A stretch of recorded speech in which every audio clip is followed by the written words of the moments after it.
Hello, I'm Mary V. Today, let's talk about shifting.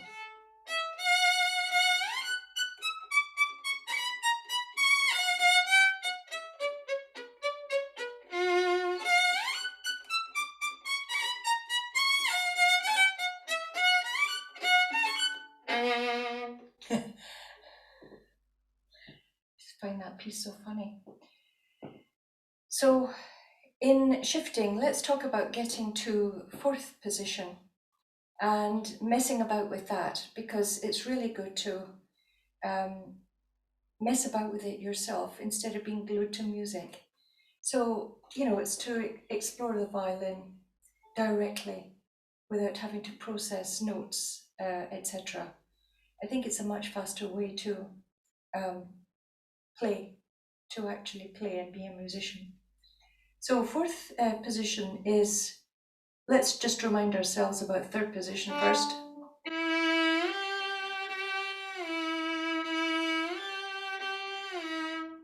So fourth position is simply aiming from the E to the A with the first finger.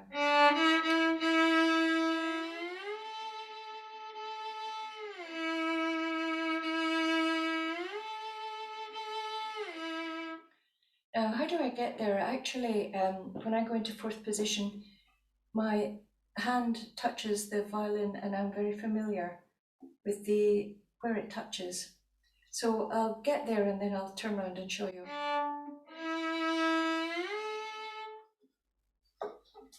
So it touches right there, if you can see that.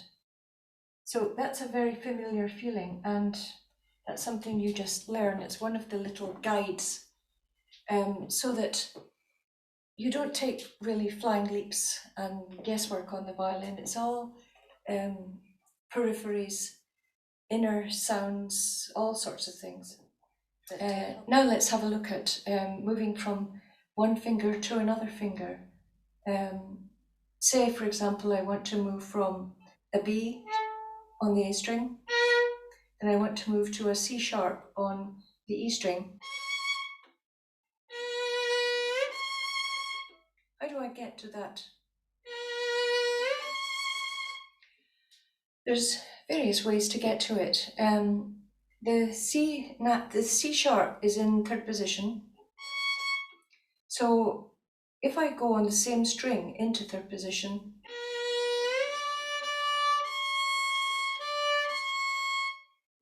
that's one way to get to two disparate notes. I can just move up with my first finger and then move across to play the C sharp. It does sound a little bit strange, doesn't it? So another alternative is to slightly hide it by slightly lightening my bow a little bit.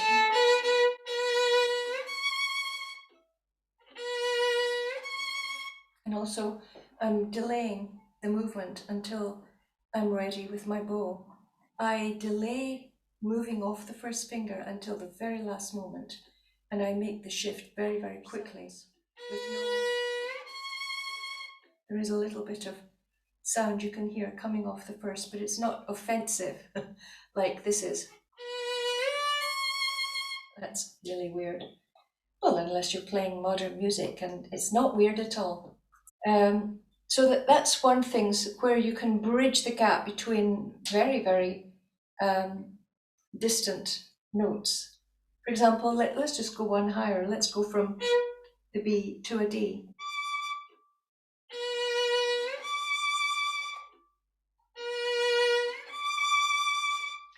Now, there are inner notes which I'll just slightly exaggerate.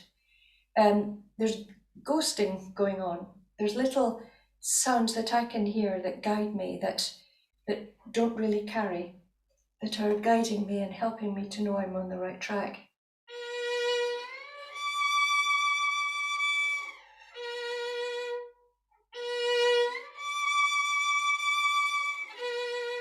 And it just depends how quickly I make the shift.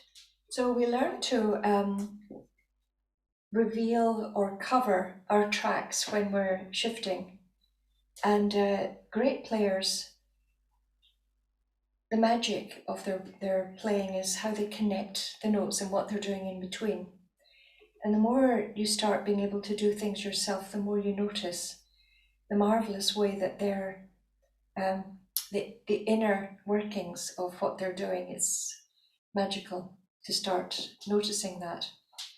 So once you start exploring different positions, fifth position, seventh, all these things, it's not just a case of getting into position.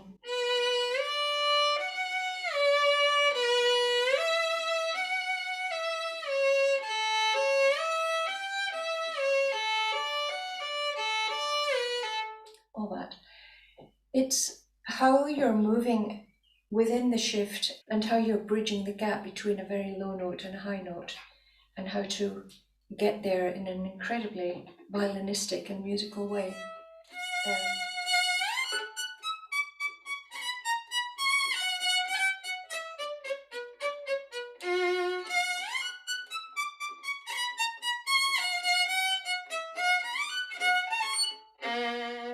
So hopefully you can introduce the joy of shifts and the interest in it into your playing.